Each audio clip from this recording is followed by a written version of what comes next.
Top boxing news.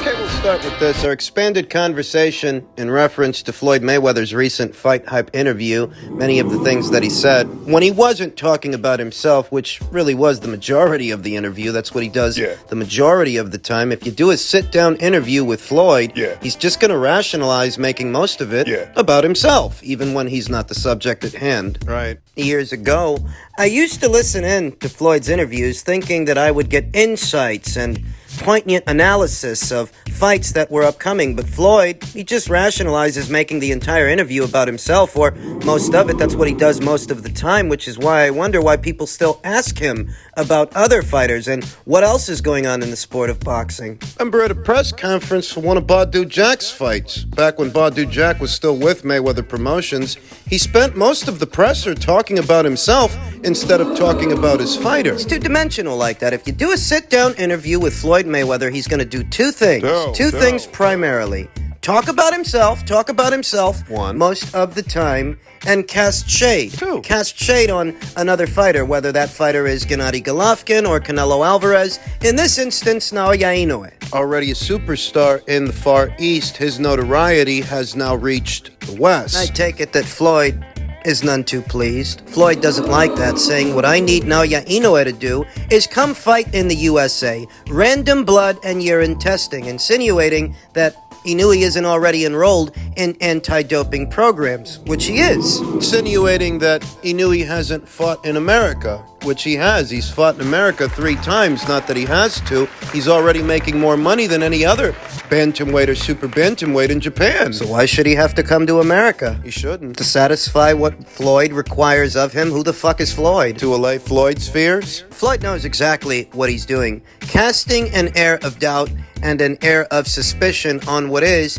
an otherwise clean fighter already enrolled in anti-doping testing. Now, in truth, when it comes to doping in the sport of boxing, I'm not naive. I myself believe that most of the fighters are on something, they just don't get caught. Not exclusive to Inoue or some other fighter. So if I'm of the opinion that most of the sport is rife with doping, then why take issue with Floyd's assertions? I take issue because of what motivates them. He's being catty.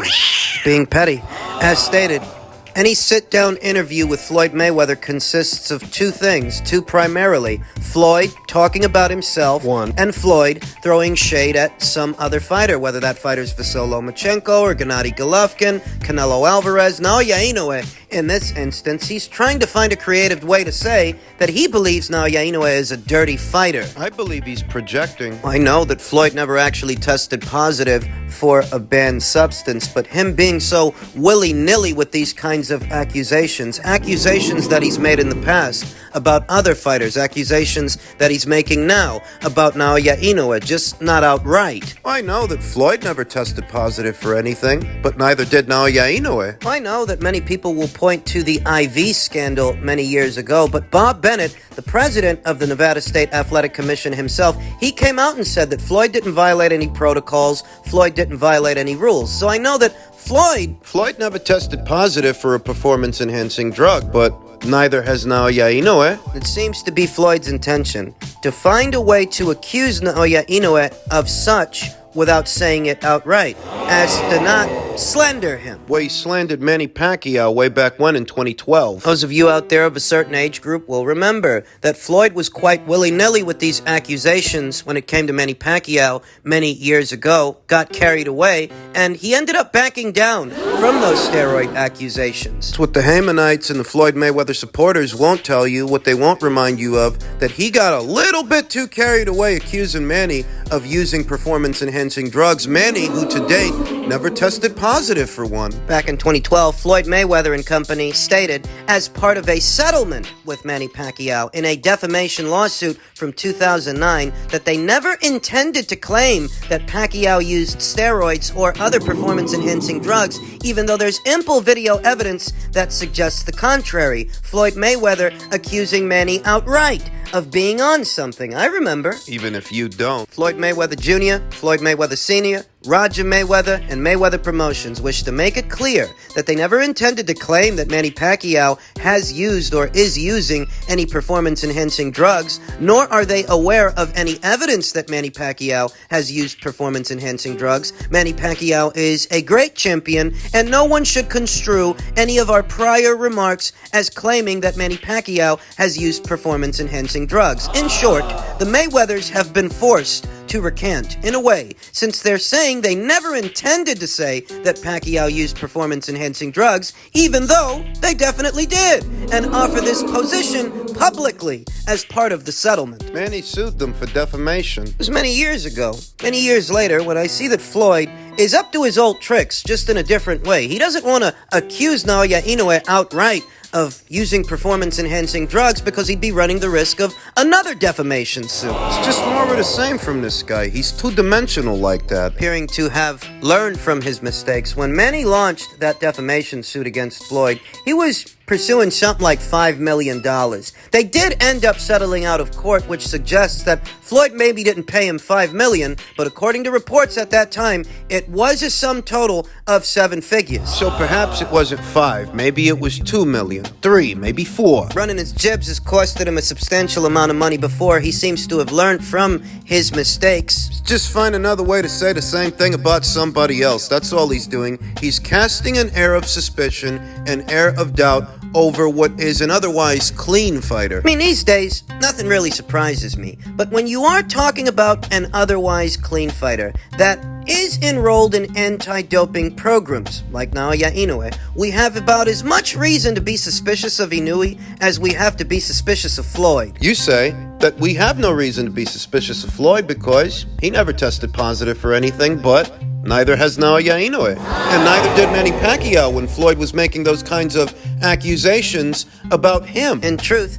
it's not the doping aspect of it or the anti-doping aspect of it that has my attention. It's how Floyd Mayweather, who is now retired, will do whatever he can do to shade today's fighters. If he can't attack their resumes, if he can't attack their legacies, if he can't attack their performances, he will find some other way to diminish them. He'll insinuate they're on something. Because he can't attack them any other way without appearing biased or bigoted, I dare say. Right. There's no way he beat the unbeaten American Unified Champion clean. He must have been on something, but you can't accuse him of that outright without running the risk of another defamation suit, so you imply, you insinuate. We'll never get much from Floyd in terms of insights and tactical breakdowns when it comes to other boxers. You're going to get two things primarily. Floyd talking about himself and Floyd throwing shade at today's fighters. Perhaps what motivates people to still ask Floyd questions is his boxing brain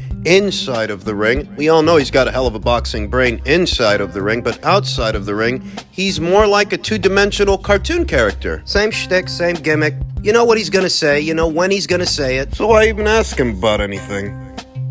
Can't believe it. I can't believe, like, if you want to give me criticism, at least be fair and give people the same energy. It's what I'm saying, you know. If I did that, if I took an opportunity away from a fighter, and the most frustrating thing is representing Jai Opetaia like we do, Masternak pulled out the purse bids, I believe, because of Riakporhe, right? So Jai went through that whole period of negotiations to get told that he couldn't fight Masternak. But then you go to a purse bid today, and Richard Riakporhe has an opportunity to fight the best cruiserweight in the world for the IBF and the Ring Magazine Championship for life-changing money, because we were going to bid serious money today. And he's told to pull out of the purse bids because we've got other ideas. And then he's told to issue a statement. When a fighter is going to start getting represented properly, I'm not even talking about their promotion. I'm talking about advice, legal advice, guidance, that you don't get talked into turning down the opportunity of a lifetime. You win that fight against Jai Opetaia, you're the best cruiserweight in the world. You unify against Chris Billam-Smith, you fight Gunnar, you fight Badu Jack in Saudi. But you're being talked out of it. In a previous video, we talked about how Richard Riakporhe, under threat of Matchroom potentially winning the Jai Opetaia purse bid, was likely instructed to withdraw. And it really was an opportunity for Richard because the people at Matchroom were prepared to put up a lot of money for that fight in order to secure the rights to it. That would have benefited the fighters. That would have benefited Jai. That would have benefited Richard. But it wouldn't have benefited Ben Shalom, Boxer, and Sky, who are likely the ones who instructed him to withdraw and are likely the ones who instructed him to prepare a public statement as to why he withdrew. Now, in all likelihood, he's going to fight Chris Billum Smith for the WBO title. It's the contingency. That's plan B. Plan A likely was to get Richard a title to build up a unification match. Now that Matchroom is involved in the career of Jai Opetaia, they don't want to do that. Jai Opetaia, who's calling bullshit on Richard Riakporhe's contention that Jai's handlers were giving him the runaround, that they made two separate offers which they then withdrew. Jai is saying it's bullshit. Mick Francis, co-promoter of IBF and Ring Magazine champion Jai Opetaia and head of Australian promotional outfit Tasman Fighters, has reacted with disappointment to the news that the mandatory contender Richard Riakporhe has withdrawn from the scheduled purse bid just hours before it was due to be held. It's clear to us that Jai Opetaia is the most avoided cruiserweight in the world. Twice we've had mandatory challengers pull out on us at the last minute. Once with Matthias Masternak and again with Richard Riakporhe. I've been in regular contact with Ben Shalom from Boxer the whole way during this negotiation period. I was amused to read that Richard stated he had accepted offers for the fight on 2 occasions. That's news to me. If he accepted, then why were we going to purse bids in a couple of hours? It's a valid question. When Matthias Masternak pulled out, we petitioned the IBF to have a voluntary defense. Boxer stood on our way and enforced Riakporhe's rights as mandatory challenger. For Riakporhe to pull out at the last minute is an extremely poor reflection on Boxer and how badly Richard wanted the fight in the first place. We have an obligation as promoters to make the best fights happen for the boxers and for the fans. I'm not sure that Ben Shalom and Boxer can say they're fulfilling that obligation at present. Obviously, I'm disappointed, said Opetaia. Normally, fighters dream of fighting for the world title, so to be given an opportunity and pull out makes no sense to me. I'm ready for the next challenge. I can't wait to defend my belts. Opetaia, who is co-promoted by Tasman Fighters and Matchroom, will now have Francis contact the IBF to seek clarification on their next move. Word around the campfire seems to be that Jordan Thompson was already in play as a contingency. Francis continued, "This is twice we've exhausted our negotiation period for a mandatory challenger and Jay hasn't fought. He's desperate to get back in the ring. I'll speak to the IBF about where we go from here, and I'll be hoping that we can get somebody to step in the ring with Jai in the next few months. All roads in the cruiserweight division go through Jai Opetaia." So what are Mick Francis, Eddie Hearn, and Jai Opetaia so upset about? Richard doesn't want the title shot, you move on. And the real reason they're upset is because of the amount of time wasted. Time being the one thing that you don't get back. There's already a rumor going around that during these negotiations, Jordan Thompson was already in play in the event that things go sideways with Richard Riakporhe. That rumor has not yet been substantiated. Jordan Thompson is a fighter, a cruiserweight you might have seen once or twice on the undercards of Matchroom shows. He's currently ranked number 6 by way of the IBF. Former WBA champion Uniel Dorticos is ranked at number 5, Hussein Sankara is ranked at number 4, and former IBF champion Mayris Briedis is ranked at number 3, with Richard Riakporhe, who has since withdrawn, at number 2. Perhaps the IBF under these circumstances, Masternak having withdrawn, Riakporhe having withdrawn, perhaps they will allow Jai Opetaia to defend his title against the voluntary, or maybe they'll promote Jordan Thompson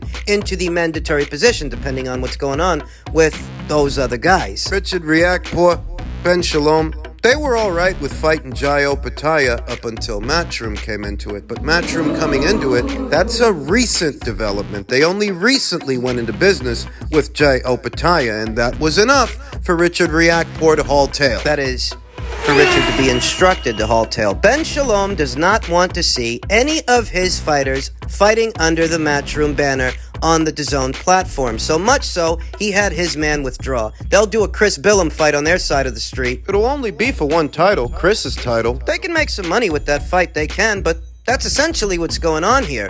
Ben don't want to run the risk of one of his fighters going to Matchroom. Even if it's just for one fight. Finally, in men's super lightweight news, Devin Haney's response to Regis Prograis' video we talked about yesterday, where Regis says that Devin is attempting to delay their fight, move the fight date. Devin Haney responded by saying, "This dummy wants to fight the same day as Tyson Fury, but swears he knows so much about the business of boxing. In truth, I don't see why Tyson Fury's circus fight with Francis Ngannou would affect the Devin Haney versus Regis Prograis fight when they're happening in different regions of the world at different time zones. And even if Tyson Fury's fight with Francis Ngannou is a pay-per-view, is that to suggest that Haney versus Prograis is also a pay-per-view? Because if it is, it shouldn't be." Is that more or less what Devin is getting at? Devin Haney made his pay-per-view debut in his last fight opposite the ring, Vasily Lomachenko. Is it the team's intention to only fight in pay-per-view fights moving forward to optimize their earnings? Because as good as a fight as this might be, I don't know that this is something you should put behind a paywall. I don't know that Haney versus Prograis should be billed as a pay-per-view. I think it's an excellent fight, but I don't think that either fighter has enough drawing power to make for a successful pay-per-view and satisfy the fighter's financial demands. At the same time, Devin Haney has been making very good money for a long while now, and I'm sure Regis, he's earning good as well. Usually what happens is you get two fighters that want to make a lot of money from a fight, and the only way to get them that money is to put them on pay-per-view in the hopes that the money will come from me and you, but that doesn't always work. The reported buy rate for Devin Haney's pay-per-view debut opposite the ring, Vasily Lomachenko, was in the neighborhood of just 150,000 pay-per-view buys, and that was with approximately 3, maybe 4 years of build-up and backstory. Devin and Regis Prograis, they ain't got that backdrop. They don't have that backstory. So what would they sell if you put them on pay-per-view, if that is the intention? I think Haney versus Davis or Haney versus Garcia would make for a more successful pay-per-view than Haney versus Prograis. I think Regis Prograis, one of the best fighters in the world, but he's not that big a draw. I don't know what this would sell. And I'm just bouncing ideas around because Devin Haney seems to have that Fury versus Ngannou fight in mind, and I don't know why. That's a pay-per-view. You worried about scheduling conflicts because this fight is one too. As stated, it's happening in a completely different region of the world, likely in a completely different time zone set to accommodate a UK fan base, not necessarily a US one. So why would Devin Haney be worried about that? Questions that need answers. Devin is still a free agent, and according to Regis Prograis, he has yet to sign the contract, so he's not married to this thing, and he may be free to field offers for other fights with other fighters, other champions. Boxing being the theater of the unexpected, I wouldn't rule anything out until an official announcement is made. This time it seems like we're a ways out from that. Whatever happens, we'll keep you posted.